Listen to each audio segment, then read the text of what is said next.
Olá pessoal, estou aqui de novo, tá? Mais uma vez para fazer mais um vídeo para este canal.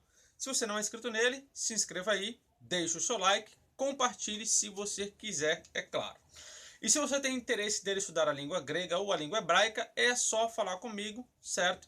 Aqui na descrição do vídeo está o meu WhatsApp e também eu tenho o curso de teologia online. Pois bem, hoje eu quero falar aqui, eu quero comentar um assunto que eu acho importante ser comentado, tá? Que é sobre a conversa do professor Euler Lopes, que é um amigo meu, e você também deve conhecê-lo, e o doutor Rodrigo Silva, que é um doutor aí que é muito conhecido na área da teologia e da arqueologia, beleza? Ele faz parte aí da Igreja Adventista do Sétimo Dia, certo? O que acontece? Eles estão comentando sobre uma espécie de genitivo chamado genitivo de subordinação. Esse genitivo existe ou não existe, tá? O doutor Rodrigo Silva disse que não existe genitivo de subordinação. O professor Euler disse que existe sim o genitivo de subordinação. E o professor Euler Lopes, ele citou essa gramática aqui, tá? A gramática do Daniel Wallace é onde está a discussão, tá? Na página 103 dessa gramática, o Daniel Wallace ele vai falar sobre o genitivo de subordinação, certo? Mas o que acontece? A questão é que o Dr. Rodrigo Silva comentou dizendo que em outras gramáticas não atesta esse tipo de genitivo. Mas o que é primeiro o genitivo de subordinação? Deixa eu aqui explicar. O genitivo de subordinação ocorre quando o substantivo ele está no caso genitivo e ele é subordinado ao substantivo principal. Por exemplo, aqui, ó, Marcos 15:32, temos Ró Basileus Israel, quer dizer, o rei de Israel ou sobre Israel. Quando eu tenho isso aqui, de Israel está no caso genitivo, tá? E aqui é o substantivo principal. Então, o que significa que Israel está subordinado ao rei. Beleza? Então, essa seria a ideia, né? Envolvendo aqui um genitivo de subordinação. Então, essa seria a ideia. O que acontece? Foi dito que outras gramáticas não trazem isso. E esse genitivo ele existe em Daniel Wallace. Então, entende-se que Daniel Wallace criou ou inventou essa espécie de genitivo. Pois bem, eu consultei em outros materiais, tá? Em outras gramáticas, com Burton, consultei Zernick, consultei MacDonald, consultei Robertson, consultei De Bruyne e outras gramáticas, como também Taylor, né? Essa gramática aqui também consultei. Eles de fato não trazem nada sobre o genitivo de subordinação. Nenhum desses, tá? Eu consultei também esse material aqui, que é o material de exegese do Novo Testamento. Esse aqui, do Manuel Alexandre Júnior, onde na página 114 ele vai começar a falar sobre os tipos de genitivos que existem, né? Ele fala aqui, ó, genitivo partitivo, genitivo de agente, genitivo de causa, genitivo adverbial, genitivo de pertença, genitivo de relação ou referência, genitivo de descrição ou qualidade, genitivo absoluto, genitivo com substantivo de ação, genitivo de comparação, de origem, de separação, para exprimir o objeto direto e para modificar certos verbos. São todos esses genitivos que essa obra aqui traz. Também não menciona nada sobre o genitivo de subordinação. Então, o que acontece? Esse genitivo é de fato uma invenção ou uma criação do Daniel Wallace? Aqui eu vou abrir na página 103, tá? Da gramática dele, onde ele vai trazer a definição, chave para identificação e a amplificação, né? No caso ali envolvendo a questão semântica. Ele diz, definição, o substantivo genitivo especifica aquele a que está subordinado ou sob o domínio do substantivo principal. Isso significa que o substantivo principal tem domínio sobre o genitivo, por isso que ele é genitivo de subordinação, porque ele está subordinado, certo? Ele diz chave para identificação. Ao invés do de, coloque a glossa sobre. Ou seja, em vez de você traduzir rei de Israel, você tira esse de e coloca a expressão sobre, tá? Aí ele fala, ou algo semelhante que indique domínio ou prioridade. Aí ele fala, amplificação, ele fala aqui, semântica, né? Esse tipo de genitivo é uma categoria léxico-semântica. Quer dizer, ele se relaciona somente a certos tipos de substantivos principais ou particípios, que lexicamente implicam algum tipo de regra ou autoridade. Palavras tais como basileus, que é essa aqui, que é rei, e Ahon, que é governo ou líder, normalmente pertence aqui, ou seja, pertence a esse tipo. Certo? Ele fala, na maioria das vezes, este genitivo é um corolário do genitivo objetivo, mas nem sempre. Aí ele vai dizer aqui o seguinte, ó. Ele diz que essa espécie de genitivo de subordinação, ela ocorre com certos tipos de substantivos principais, quando envolve questão de autoridade, questão de regra, questão de domínio, então isso acontece. O que acontece? Isso não era nem para ser discutido, essa questão, porque isso é uma questão lógica, de entendimento. Eu vou mostrar aqui alguns pontos. Tá? Antes aqui de eu começar a falar sobre esses exemplos, existem outras obras que trabalham o genitivo de subordinação. Tá? Eu vi numa obra em inglês, que é o Next Bible. Essa obra ela é feita por 25 eruditos, tanto em língua hebraica quanto em língua grega, certo? Onde eles comentam o Antigo Testamento inteiro dentro da língua hebraica e eles comentam o Novo Testamento inteiro dentro da língua grega, questão de gramática, semântica e essas coisas. Então, esse material, quando eu fui ler lá em Colossenses 1,15, ele fala que a expressão, quando fala assim, primogênito de toda a criação, ele fala que esse criação é um genitivo de subordinação. Então, olha, ele diz que é um genitivo de subordinação. Então, eu até fiquei, opa, então essa obra cita o genitivo de subordinação. E ele não cita Daniel Wallace como fonte. Ele cita outra fonte lá, que eu não sei qual é, eu não tenho essa outra fonte, né, que ele cita.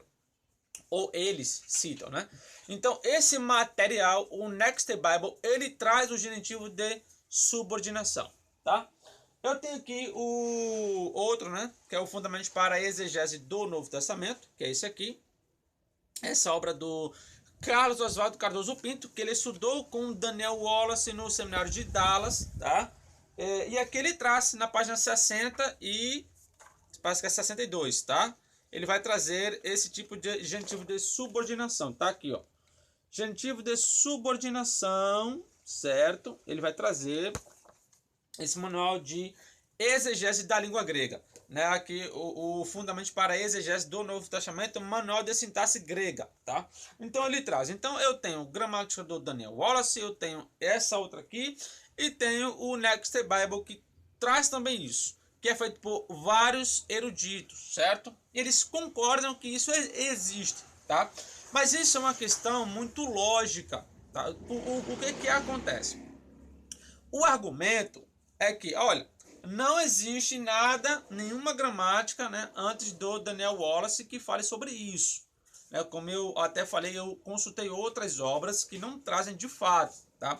Mas isso é argumento para dizer que não existe? Se isso for argumento, então a própria tese do Dr. Rodrigo Silva não iria valer, porque essa tese que ele fez, onde, olha, quando um advérbio está no meio de dois verbos, o advérbio qualifica o de trás. E mostra uma gramática só que diga isso. Não existe nenhuma gramática que eu conheça que diga isso.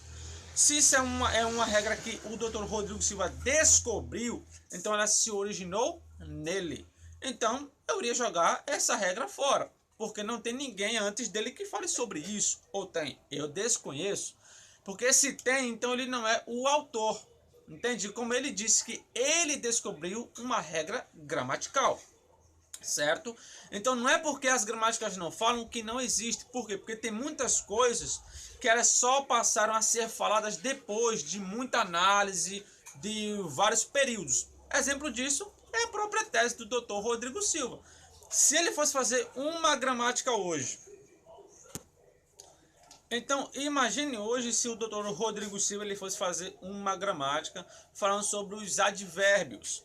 E nesse ponto ele abordasse isso. Olha, toda vez que um advérbio está no meio de dois verbos, ele faz menção ao verbo detrás. E mostra uma gramática anterior a ele. Nenhuma iria ter, né?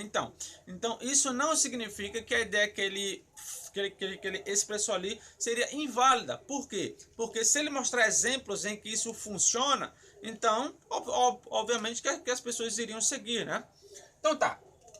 Assim como você vai ter a regra de Sharp, né, que surge em Sharp, mas é uma regra fundamentada, ele tem fundamentos para expressar aquilo, né, como a regra de Cowell, ela surge em Cowell, entende? Só que ele vai ter base para explicar aquilo, né?